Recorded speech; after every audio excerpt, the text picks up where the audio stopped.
E para começar a sabatina, eu quero chamar, e eu quero que todos recebam o candidato Romeu Zema, ex-governador de Minas Gerais, e a jornalista Paula Moraes, da TV BMC News.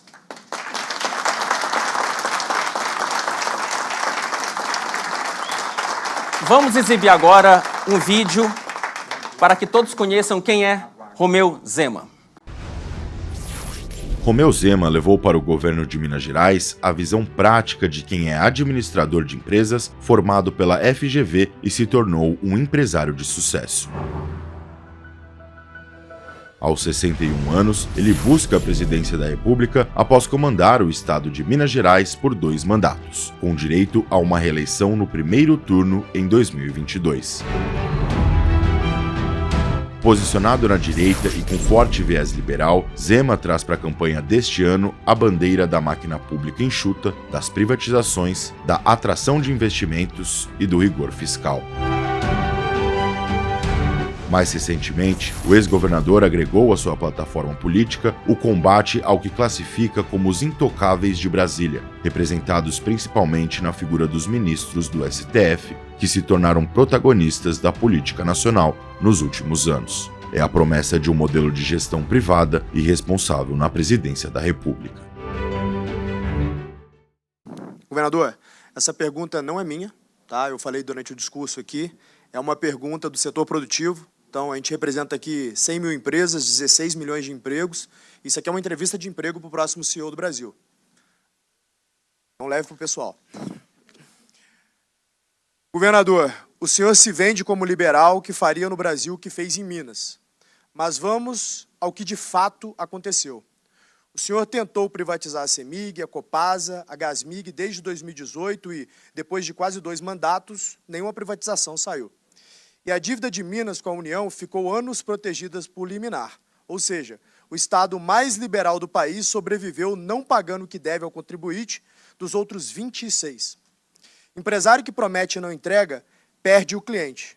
Por que o eleitor deveria acreditar que o senhor fará na presidência contra um Congresso super hostil, o que não conseguiu fazer na sua própria Assembleia?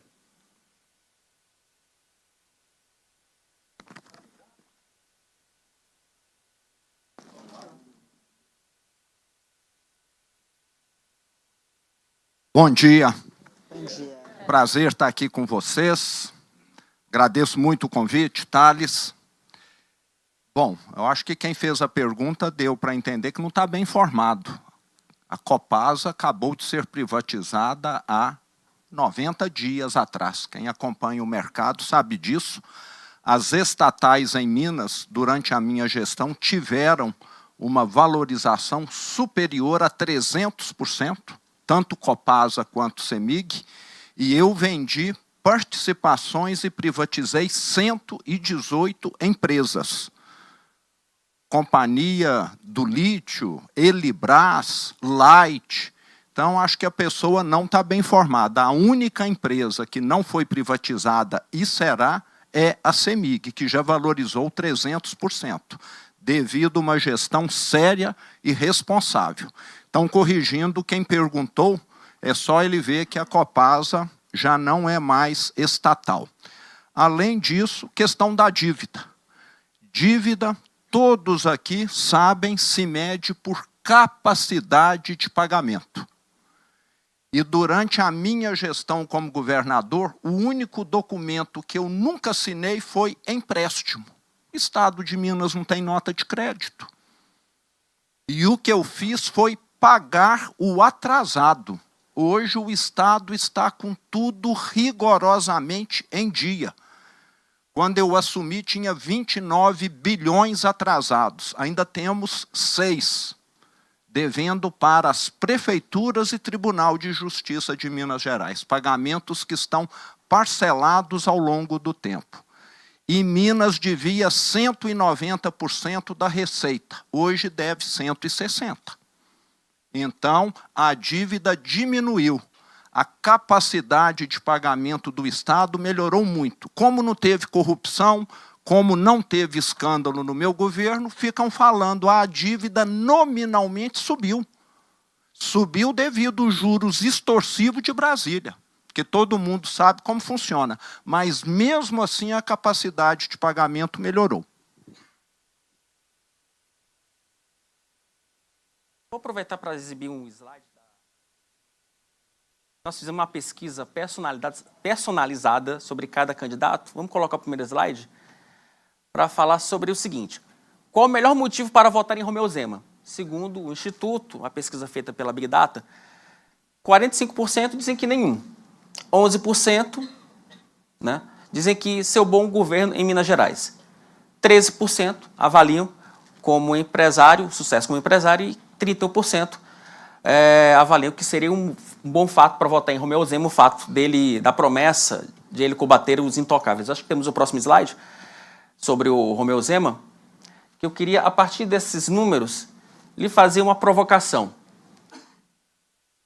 Qual o motivo que o eleitor, qual o motivo que o Romeu Zema teria para votar em Romeu Zema? Primeiro. Opa. Candidato, a propósito, antes do senhor responder a sua pergunta, aqui temos outro slide falando aqui sobre as propostas, né? Reforma do Judiciário, 29%, CLT paralela, 11%, e privatização de estatais e corte de gastos e impostos. Por favor. O Brasil já teve um presidente que ralou, é empreendedor? Eu venho de uma família de imigrantes italianos que chegou aqui no Brasil para substituir mão de obra escrava na enxada. E tudo que nós conseguimos foi sem fornecer, sem depender do Estado. E coube a mim redirecionar os negócios. Criei uma outra empresa que hoje dá mais de 5.000 empregos diretos. Depois recuperei Minas Gerais.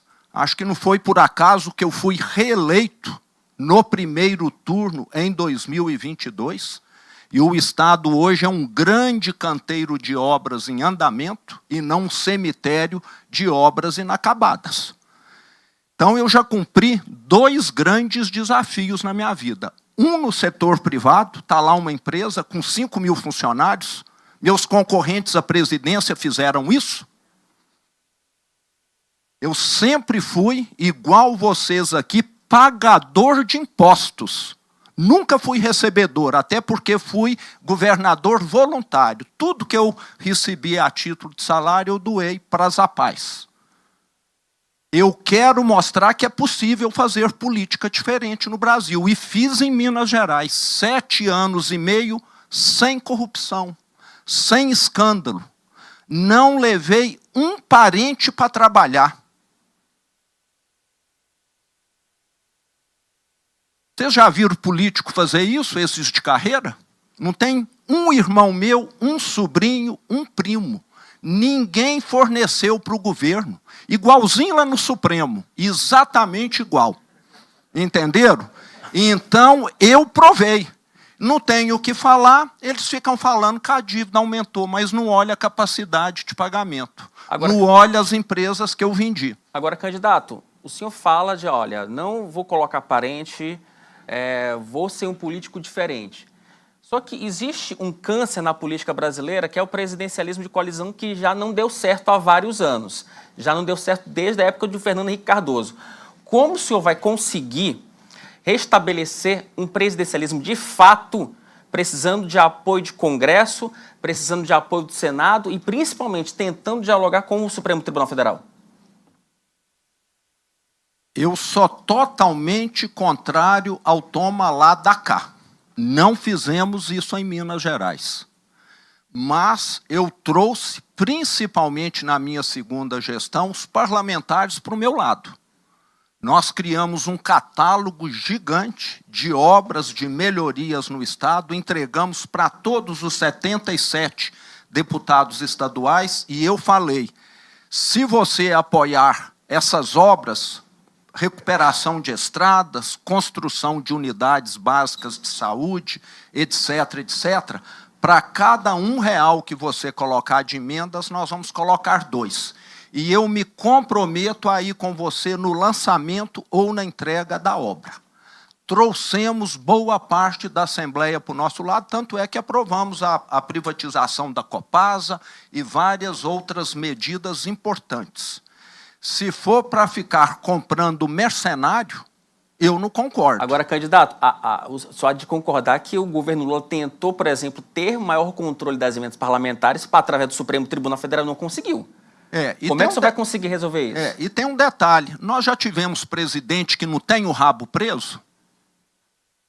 Hein? Tem alguém que está criticando o Supremo tanto quanto eu, inclusive respondendo uma ação do Gilmar Mendes? Eu não tenho rabo preso, não. Minha vida já foi vasculhada. Não encontraram nada. E quando eleito presidente, eu vou falar, eu quero que tudo seja investigado, doa quem doer. Se for alguém do meu partido, que acho que todos são ficha limpa, não tem problema. Se for alguém da minha família, não tem problema. Nós temos hoje presidentes que ficam lá sendo chantageados, porque tem alguém da família que foi envolvido nisso, naquilo, alguém do partido que foi envolvido nisso e naquilo. A figura da liderança, vocês sabem muito bem, tem um peso grande. Quando eu assumi o governo de Minas, eu deixei claro, eu estou aqui na porta do galinheiro com uma espingarda. Não teve nenhuma raposa que passou perto. O banqueiro bandido que mora lá em Belo Horizonte, a mesma cidade onde eu morei 8 anos, nunca me procurou. A figura da liderança tem impacto. Nós sempre tivemos líderes que acabaram cedendo à pressão porque tinha alguém da família, alguém do partido, alguém amigo, e ele foi cedendo. Agora, um presidente que não tem o rabo preso consegue avançar muito mais. Então, eu fiz isso em Minas. Fui eleito sem nenhum apoio político e fui o governador que mais fez. Paula, por gentileza. Candidato.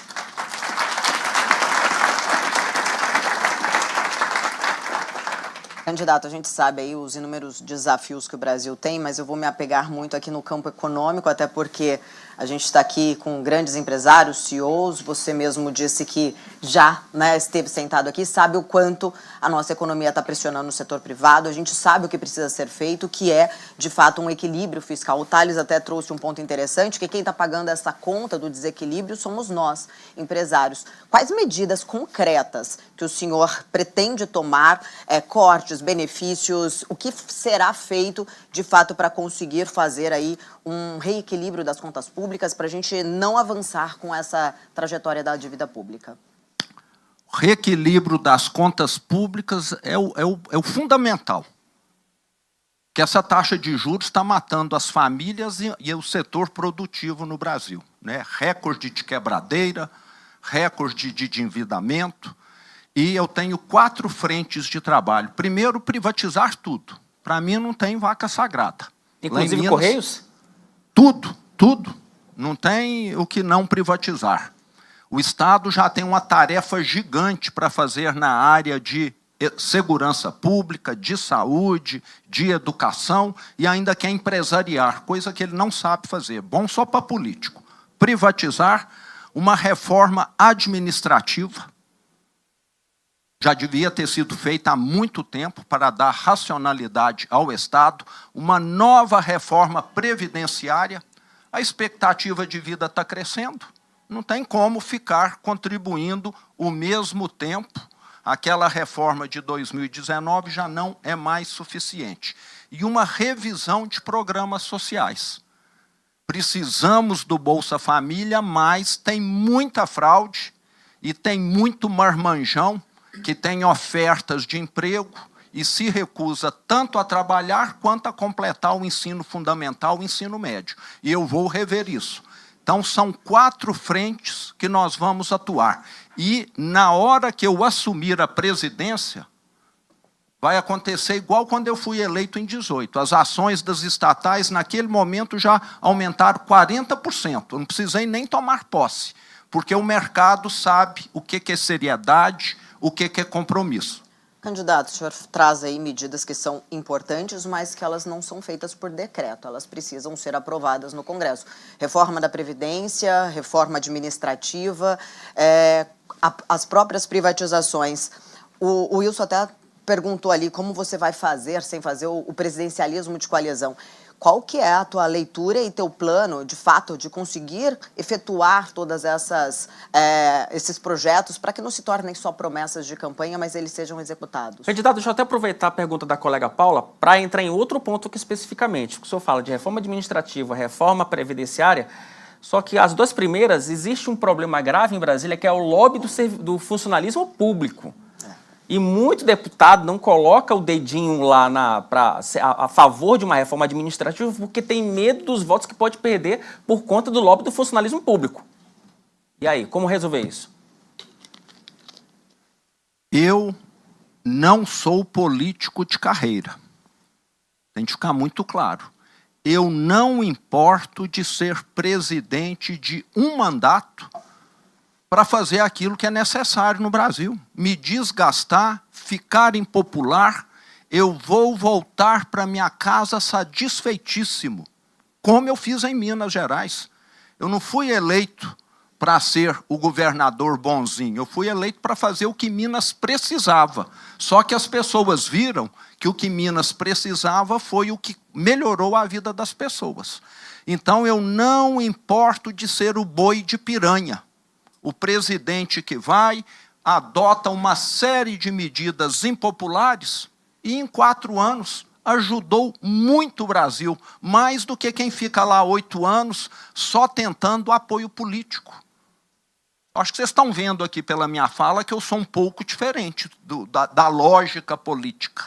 Eu não estou atrás de fazer carreira na política. Eu estou atrás de fazer uma política diferente. E em 2022 eu provei isso. Foi o ano da minha reeleição, começou com greve, com manifestação, militância de sindicatos querendo desestabilizar o meu governo, que já estava bem avaliado em Minas, e eu falei, não vou ceder, eles querendo 30% de reajuste, paralisando tudo lá em Minas. Eu falei, eu vou dar 5%, é o que eu posso dar.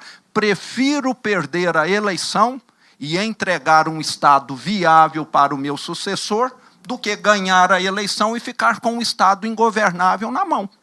Se for para fazer errado, tá cheio de político aí, gente, não precisa de mim, não. Para fazer o certo, aí eu quero.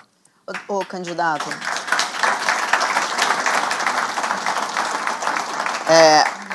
um dos pontos que você traz é a venda aí, né, de estatais, a privatização. Isso a gente sabe que gera receita importante, mas é receita extraordinária. Qual despesa permanente? Eu bato muito nessa tecla porque o problema maior do Brasil é que a gente vê uma máquina enorme, um orçamento muito engessado, difícil, né? Ali a gente não aguenta mais pagar impostos, a receita ela não tem que ser aumentada ali apenas, a gente tem que ver cortes de despesas. Quais são, né, ali as dívidas primeiras que você acredita, de certa forma, quais são essas despesas primeiras que você acredita, de certa forma, que vai conseguir fazer sem ter que, talvez, depender dessas medidas que ainda precisam de aprovações?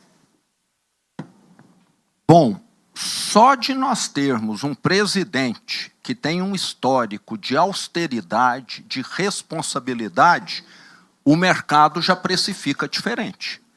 O Brasil, a União, hoje tem uma dívida de aproximadamente 10 trilhões de reais. 10 trilhões é alguma coisa. Isso significa, com a Selic atual, 1,5 trilhão de serviço da dívida, sem amortização. 1,5 trilhão. Na hora que um presidente com credibilidade assumir e o mercado precificar para baixo a Selic, nós já vamos ter a economia anual de algumas centenas de bilhões de reais. Eu quero que a Selic caia para níveis civilizados, tipo 6%. E dá para cair. Se cair para 6%, nós estamos falando de uma economia, o quê? De 800 bilhões por ano, 2 bilhões por dia. É muita coisa. E aonde eu vou atacar mais é nisso, é falar, esse país será viável, ele vai ter uma queda de despesa do setor público ao longo do tempo. E eu tenho também uma proposta que é, inclusive, colocar, se for necessário, na Constituição, que o setor público precisa melhorar a sua eficiência, municípios, estados e União, em pelo menos 1% ao ano. E que isso ao longo do tempo, será repassado como redução de tributo. O Brasil só vem crescendo, crescendo, crescendo. Daqui a pouco, será que é 50% do PIB para o governo? Comigo vai começar a ter uma inflexão. Daqui a 10 anos, falar, não, a carga tributária já reduziu. Nós precisamos mudar o modelo mental que tem no setor público, que é só querer engordar. Eu tive do outro lado do balcão e vi isso.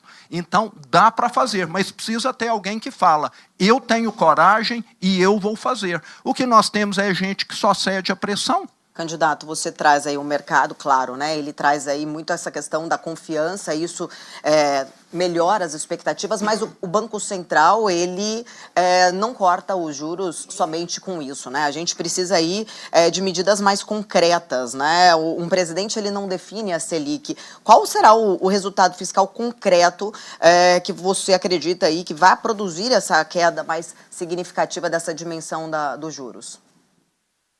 Como eu disse, nós vamos rever programas sociais, nós vamos fazer uma reforma da Previdência, nós vamos fazer uma reforma administrativa e privatizar. E se elas não forem aprovadas no seu primeiro ano, o mercado vai cobrar o preço?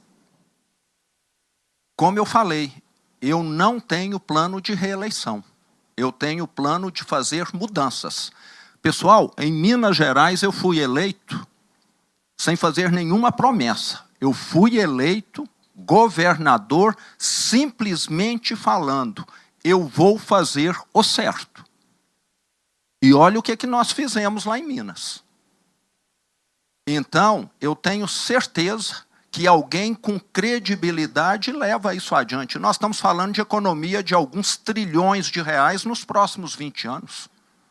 O mercado precifica a responsabilidade. Só de você falar, tem um presidente aqui que não permite corrupção. Tem um presidente aqui que quer que tudo seja investigado a fundo, doa quem doer. Isso já muda o cenário do Brasil. Alguém que não vai ceder à pressão, como sempre tem acontecido. Candidato, um plano B, né, para essa questão. Se o Congresso demorar, a gente sabe que são reformas grandes, são reformas que são impopulares, e acho que é um ponto importante que você traz aí, que está disposto a não se reeleger, porque a gente acredita e sabe que para o Brasil avançar, essas medidas elas precisam ser feitas de forma estrutural e são medidas que são muitas vezes impopulares. Se isso demorar, não vai ser a toque de caixa, o senhor descarta a possibilidade, como uma promessa de campanha, de não aumentar impostos? O que ninguém aqui aguenta mais é trazer o equilíbrio fiscal através de aumento de impostos. Qual é o seu plano B para impedir que a dívida continue crescendo enquanto essas medidas elas não conseguirem ser executadas? O executivo, pessoal, pode fazer muito sem anuência legislativa. Em Minas Gerais, eu fiz algo que eu acho que nunca aconteceu no Brasil. Me falem algum governador ou até presidente que reduziu quase 50 mil cargos na máquina pública. Eu fiz isso em Minas. 50 mil cargos que eu reduzi em Minas, o equivalente para o Brasil seria 500 mil de cargos. Minas Gerais é mais ou menos 10% do Brasil. Só com isso, o Estado de Minas economizou por ano cerca aí de 4 bilhões de reais. A nível Brasil seria 40. Tem muita coisa que dá para fazer, inclusive dando um exemplo. Como governador de Minas, para quem não sabe, eu não mudei meu estilo de vida. Eu fui morar numa casa comum, dispensei palácio, dispensei a Força Aérea Mineira, que tinha 7 aeronaves, que eu vendi tudo. Isso não resolveu o problema de Minas, que a dívida é muito maior, mas você dita a regra. Exemplo, conta. E Minas tinha um déficit, está lá. 11 bilhões em 2018, último ano do desgoverno PT. Em 2024, um superávit de 5. Então, deu para fazer muita coisa. Faltam bons exemplos. Eu, como presidente, vou dar transparência a tudo que eu gastar. a tudo que eu tiver de agenda, e vou exigir de ministros, e vou falar, quero toda a máquina pública mostrando tudo. Não tem nada de 100 anos de sigilo, não. Precisa de sigilo é operação policial. Algumas coisas que estão na justiça, gasto de governo, tem de estar escancarado. Na hora que você dá o exemplo, você muda o comportamento das pessoas e começa a reduzir. Tem desperdício demais. E, além disso, tem muita trava que não deixa a economia avançar, que eu vou falar daqui a pouco do que eu vi lá na CEMIG. O candidato, olhando agora, né, para o crescimento do Brasil, a gente falou aqui bastante da questão do fiscal, mas pensando um pouco mais do crescimento, qual será aí o principal motor do crescimento do seu governo? Qual medida concreta o senhor acredita que já consiga começar a acioná-la no primeiro ano? Vou dar o exemplo da CEMIG, que eu comentei aqui, que cai como uma luva nisso. Em Minas Gerais, quando eu assumi, o Estado gerava 500 mega de energia fotovoltaica. Quando eu saí há 3 meses atrás, 14 giga. Multiplicou por 28. 80 bilhões de investimentos privados. Sabe qual foi a única mudança que eu fiz? A única mudança que eu fiz foi conecte no sistema quem quiser investir. Não era assim antes. Só conseguia conexão no sistema para construir uma usina fotovoltaica, Paula, quem era amigo do rei. E o amigo do rei, em vez de fazer o investimento, já que é um negócio muito rentável, ele saía vendendo no mercado. Ó, eu tenho aqui uma autorização para fazer uma fotovoltaica. Alguém aqui me paga 10 milhões, eu vendo. Alguns enriqueciam, e o Estado não recebia investimentos. Estatais, eu vi, serve para alguns enriquecerem. Quando eu falei é igual para todo mundo, levamos 80 bi de investimentos. Antes, quem investia em Minas tinha de pagar pedágio para o PT. Contribuição para o partido, para candidato. Se vocês conhecem aqui alguém que investiu no meu governo, sabe que isso mudou por completo.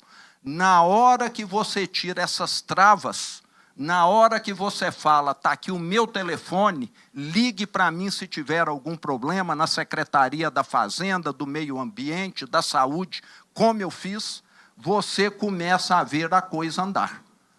Eu toquei Minas Gerais como muitos aqui tocam uma empresa. Eu fui atrás de investidor no mundo todo.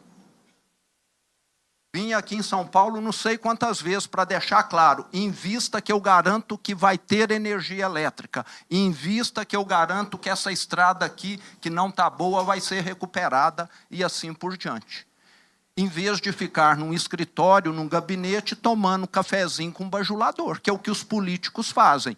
Pessoal, eu fui governador de Minas, mas não me confundam com político. Vocês estão, inclusive, fazendo perguntas aqui que muitas vezes acham que eu sou um político convencional e eu não sou. Para fazer política no Brasil, a gente vê e sabe, né? Não basta ter boa intenção, candidato. Esse é um ponto, acho que, muito importante. E só para finalizar, Wilson, me desculpa aqui, mas você traz aí questões interessantes, né? E que dependem, muitas vezes, para trazer esses investimentos internacionais, recuperar o Brasil. A gente tem um problema muito de insegurança jurídica no nosso país. Você bate muito em relação à questão justamente ao Supremo Tribunal Federal. Como que você enxerga, se eleito, essa relação, principalmente em relação ao Supremo e o Executivo? Paula, em Minas Gerais, eu mudei o comportamento do Tribunal de Justiça, do Ministério Público, do Tribunal de Contas e da Defensoria Pública, e da Assembleia também. Nós temos de lembrar que quando alguém tem credibilidade, alguém tem histórico, você tem condição de exigir. Foi o que eu fiz em Minas Gerais. No meu discurso de posse, em 1º de janeiro de 19, está lá, discurso que eu fiz em todas essas instituições que eu citei. Falando, eu estou aqui para combater a corrupção, eu estou aqui para fazer o certo, eu estou aqui para investigar tudo que está errado. você começa a mudar. Vai ser fácil? Vai ser de um dia para o outro? Não. Mas para o Supremo, eu quero novas regras. Primeiro, quero aprovar uma lei onde quem vai para o Supremo precisa ter pelo menos 60 anos de idade. Ser alguém com uma longa carreira jurídica ou acadêmica, acabar com as decisões monocráticas em várias questões. Hoje o Congresso vota uma coisa, o Supremo, desvota tudo. E também quero que o presidente não tenha mais a liberdade que tem hoje para indicar as pessoas para o Supremo. Como governador, eu escolhi 14 desembargadores. Eu recebi uma lista tríplice. Eu quero que o presidente também receba uma lista tríplice de notáveis, que foi preparada pelo Senado, pela OAB, pelo Superior Tribunal de Justiça, e não que fique nomeando o advogado dele, o advogado do PT, o advogado, o ministro dele, como foi feito. Nós temos de melhorar a governança no Brasil. Aí todo mundo cai nessa questão. Mas você vai fazer tudo isso? Pessoal, o setor público é um manancial de oportunidades infinito. Eu tive do outro lado do balcão, como eu falei. E eu, apesar de ter saído do governo de Minas com muita coisa não cumprida, eu fiz mais mudanças do que qualquer antecessor meu fez. Eu falo que tem de olhar pelo seguinte lado. Eu queria fazer 5.000 coisas e fiz só 2.000, como governador de Minas. Frustrante. Só que os meus antecessores faziam só 50. Aí, na hora que eu comparo, eu falo, não, o avanço foi muito grande. Então, acho que nós temos de ter essa visão aí de que quem vem do privado quer muita mudança, quer fazer muita coisa e dá para fazer. Muito mais do que quem tem a mentalidade, o modelo mental da velha política, da tradicional, da que já se mostrou não resolve os problemas do Brasil. Candidato, o senhor falou eu anotei aqui vários pontos do seu eventual. A propósito, já tem plano de governo formado? Já tem plano de governo formatado? Já? Temos, sim. Bonitinho. Só para... O senhor falou de corte de cargos, uma nova versão da PEC da Bengala, que seria, né? Mas o que acontece? Dia 1º de janeiro, o senhor assume.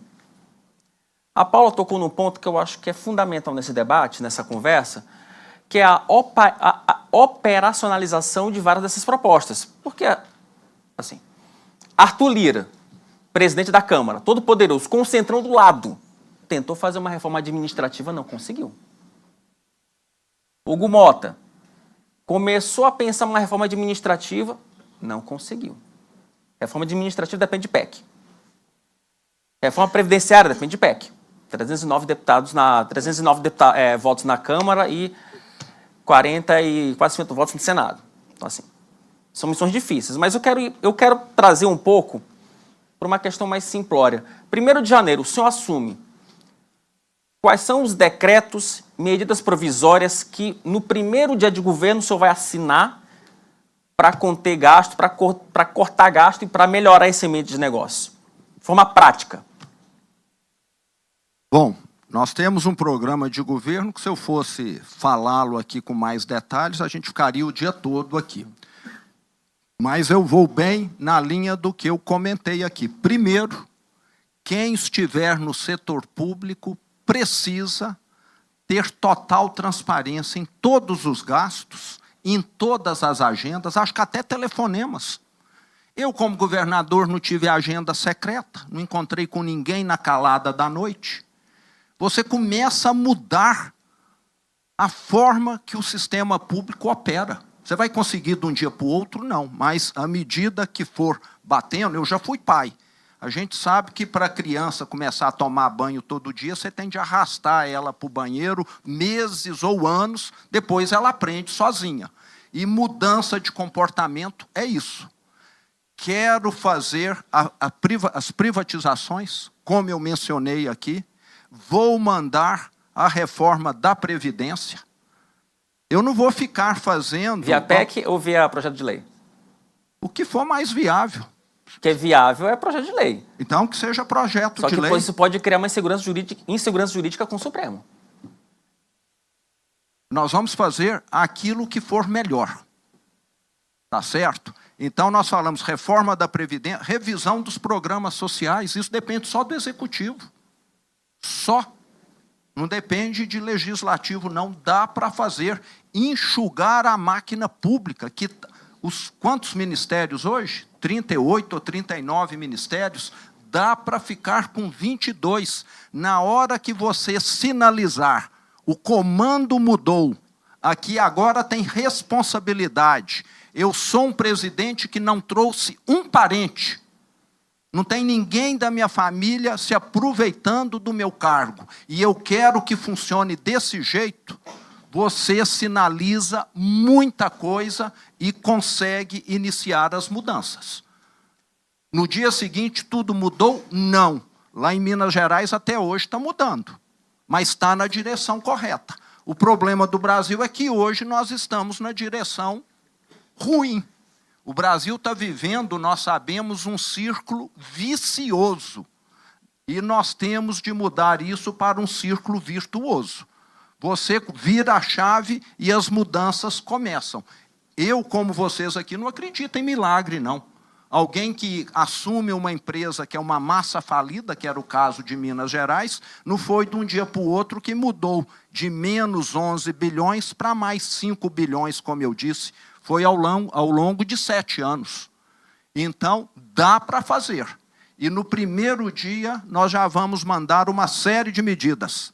Bom dia, Caiado. Bom dia, Zé. Bom dia. Temos mais 10 minutos, candidato, para a gente encerrar a sua participação aqui na sabatina. Ou seja, então vamos lá, só deixar muito claro para todo o nosso público. O senhor defende para reduzir para 22 ministérios, defende um corte de 500 mil cargos. Seria o quê? Cargos comissionados? Em Minas, nós cortamos cargos no geral. Eu não estou prometendo, não. Eu falei que, se fosse aplicar a mesma proporção, seria o equivalente a 500 mil cargos. Daria para fazer isso no governo federal? Não estou assumindo esse compromisso. Eu falei que em Minas nós fizemos quase 50 mil cargos, que a proporção para o Brasil seria 500 mil. Não estou a par de detalhes da máquina pública federal para saber se esse número seria dessa magnitude. Mas que dá para cortar muita coisa, como nos ministérios, dá. Um detalhe. Qual que é o estado do Brasil que tem o menor número de secretarias? Minas, 14. Dava até para diminuir uma, mas o número ia ficar muito feio e a gente manteve nos 14.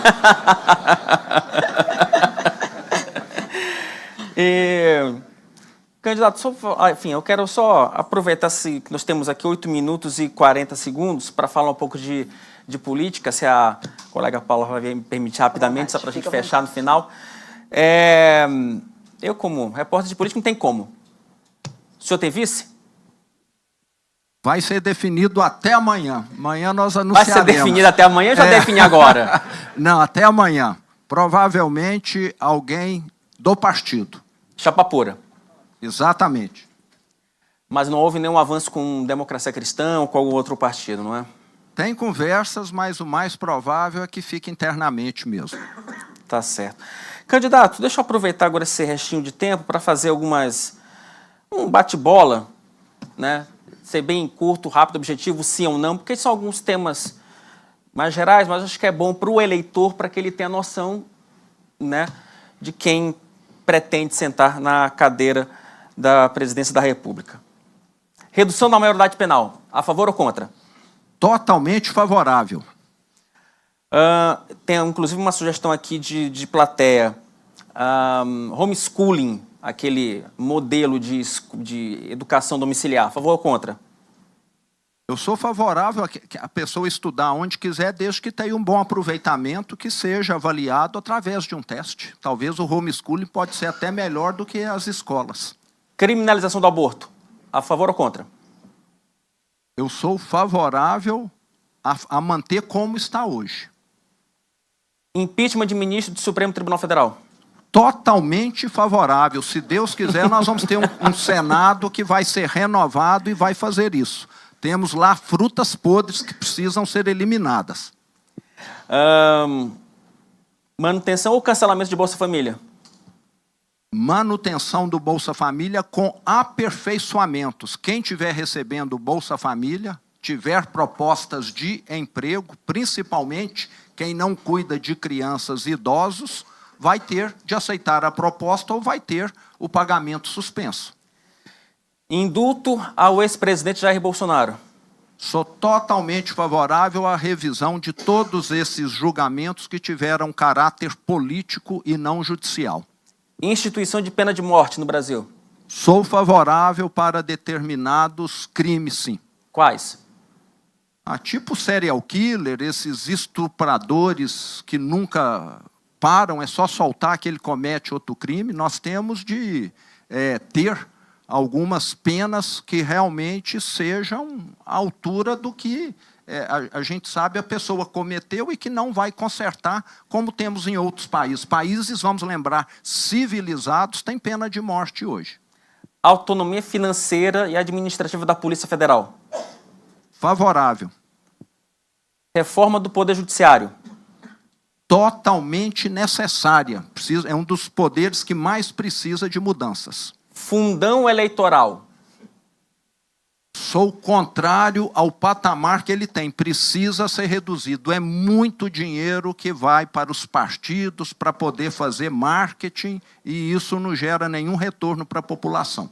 Ou seja, isso é a favor, mas em patamar menor, correto? Dá para reduzir no mínimo aí 60%, 70%. Pisos constitucionais de saúde e educação? É preciso uma revisão.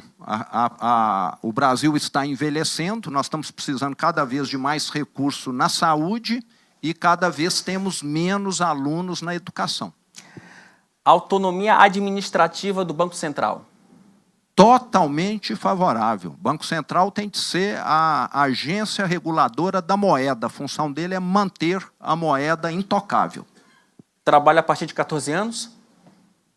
O jovem aprendiz hoje atende muito bem, só que ele é limitado. Só existe em cidades maiores onde o sistema S está presente. Minas Gerais tem 853 municípios. O sistema S, escolas conveniadas, que o jovem aprendiz pode usar, está em 10% desses municípios. Os outros 90%, se alguém de 14, 15 anos quiser trabalhar, não consegue. Precisamos universalizar isso. Voto impresso? Sou totalmente favorável para facilitar, tirar qualquer suspeita. Confio no sistema atual, mas vamos deixar ele ainda mais validado. Tá certo. Paula, uma última pergunta? Sim. Da sua parte, temos 3 minutos e 51, então dá para a gente fazer uma perguntinha rápida antes das considerações finais. Obrigada, Wilson. Quero agradecer, candidato. Ao final de 4 anos, qual o indicador econômico ele vai definir o seu sucesso ou o fracasso do seu governo? Qual meta numérica o senhor assume diante dessa plateia em buscar na parte da economia para melhorar o país? Bom, compromisso que eu assumo, eu quero lembrar, eu já fiz em Minas Gerais. Durante o meu governo em Minas, nós levamos para o Estado 530 bilhões de reais de investimentos privados. Isso dá mais de 100 bilhões de dólares. É uma montanha de dinheiro que a maioria dos países do mundo não atraiu nesse período de 7 anos em que eu fiquei governador de Minas. Criamos mais de 1 milhão de empregos formais. Desemprego em Minas é o menor da história, a taxa de pobreza a menor. Ganhamos participação no PIB do Brasil. Minas Gerais estava só perdendo participação no PIB do Brasil. Igual o Brasil tem perdido no mundo. O que aconteceu no meu governo? Subiu. Outro ponto que demonstra que Minas prosperou. Todo mundo aqui deve conhecer algum mineiro que veio de lá aqui para São Paulo, que foi para o Rio, etc. Sabe o que o IBGE apontou durante a minha gestão? Que o fluxo inverteu.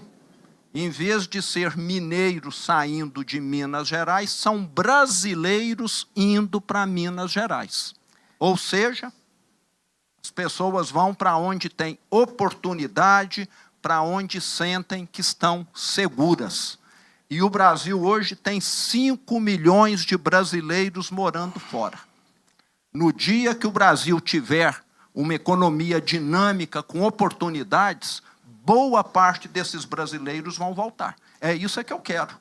É uma economia que avance, que não tenha um Estado travando, como nós temos hoje. Uma das mudanças mais importantes que eu fiz no governo de Minas foi a aprovação tácita de diversos procedimentos.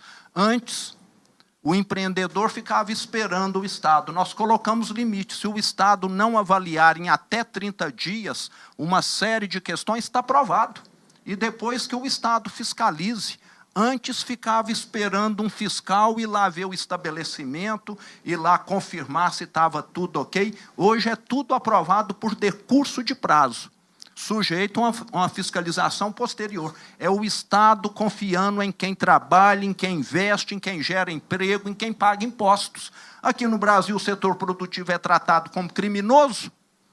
Eu sei disso porque fui empresário, mais de 30 anos. Nós vamos mudar esse modelo mental.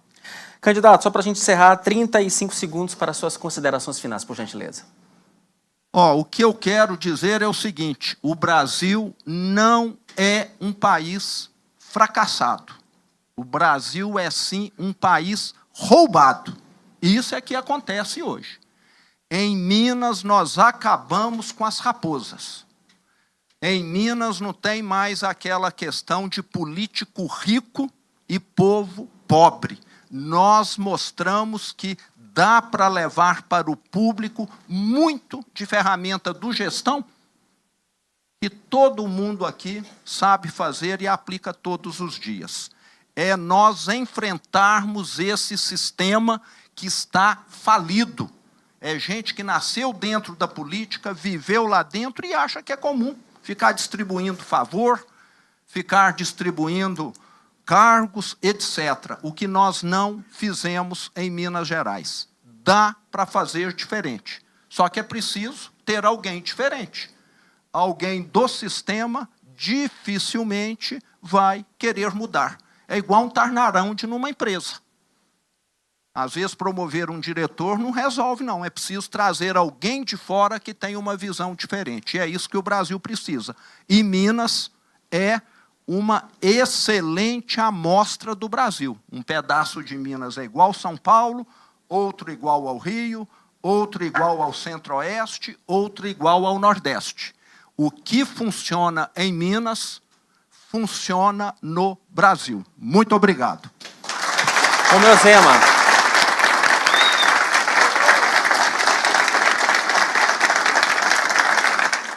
Até quando você vai deixar que criem narrativas para esconder a verdade de você? O bombardeio diário de informações, o barulho das redes sociais e as meias-verdades só servem para uma coisa: te confundir.